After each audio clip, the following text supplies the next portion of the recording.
vaovao afa tanteraka kosa indray miainga avy amin'ny alalan'ilay antsointsika hoe fanambarana fanahina na ny déclaration d'opération suspecte ny asa ho an'ny sampandraraha malagasy adina amin'ny famotsim-bola mipetraka raha ankehitriny ny fanontaniana misy ve ny fanambarana voaraina izy ireo mahakasika ny raharaha Claudine Razay mamonjy raharaha izay mahafampana tokoa amin'izao fotoana izao ato anatin'ity fanazavana ity no ahitantsika ny valan'izay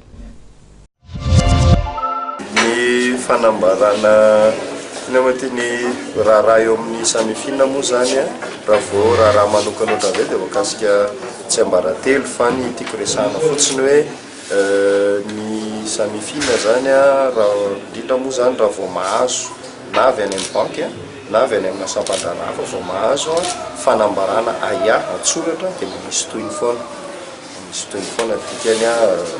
efa fomba fiasatra amin'izay tsy jerena olona ilay izy fa ninona zany fanambarana tsoratra voarainy samifina na mindraindray fanomezam-baovao am-bava dia angatahana mafisina tsoratra ilay izy dia raha vao mafisina tsoratra dia manomboka manao ny asany samifina amin'ny fanadihadiana izay manamefy azy